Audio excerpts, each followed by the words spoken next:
Let's talk about side hustles, because goodness knows my life got a bit weird after quarantine.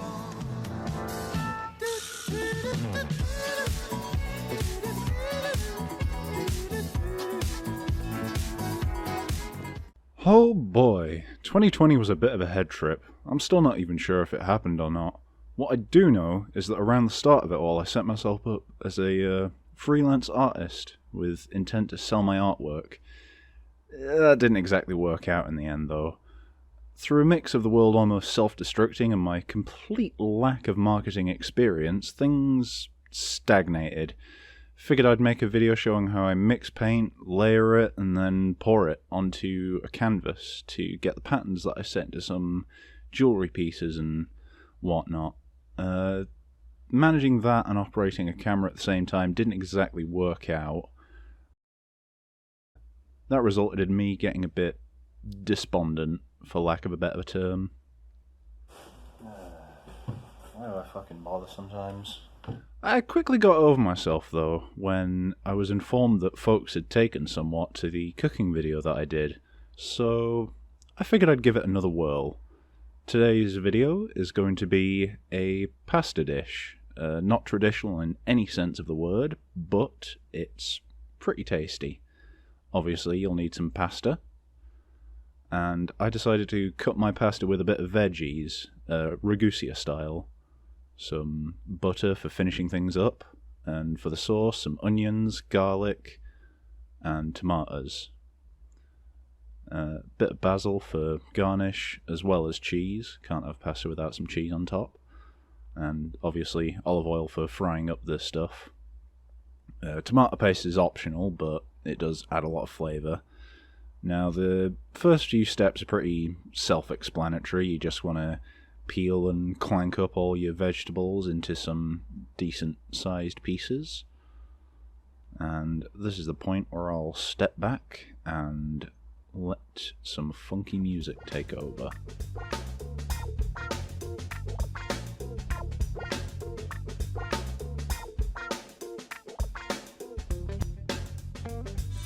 Oh wow, those onions are pungent. Oh.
Right, once you've done prepping the fresh ingredients, we can get to cooking.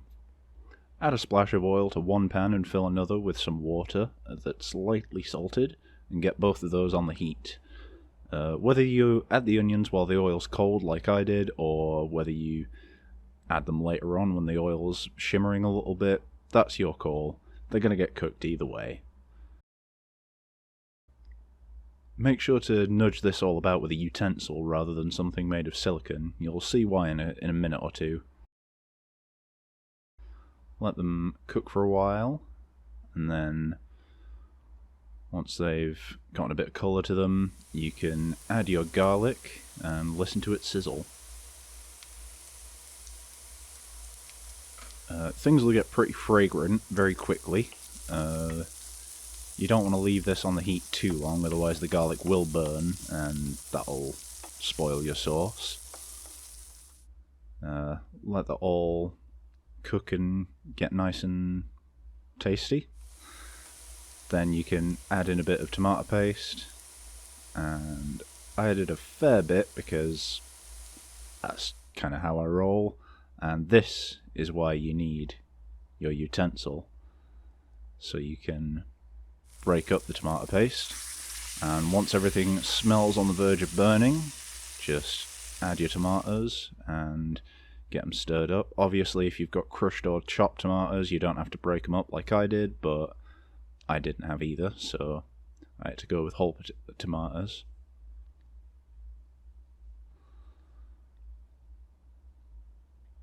Now, if the sauce is looking a bit dry before it's ready, like that, you can always add in some water, and these cans need clearing out anyways. Once your water's come up to a boil, add your pasta. I added way too much for the amount of sauce that I did. You'll see that crop about in a moment. Some basil and some chili flakes make for a great addition to the sauce. Just helps make the flavor a bit more complex.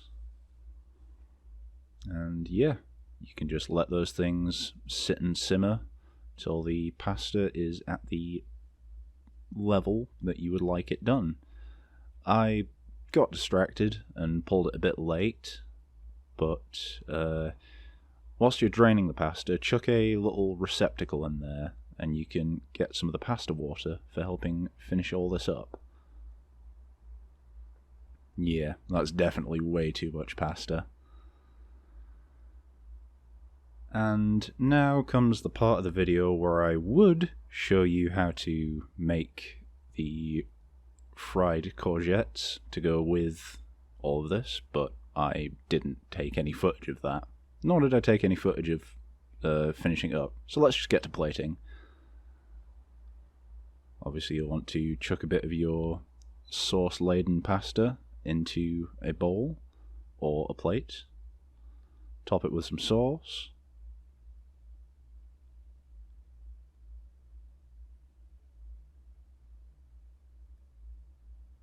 Then add a bit of salt and pepper to taste, if you're into that. Some torn basil leaves make a very delicious garnish. And finally, some cheese.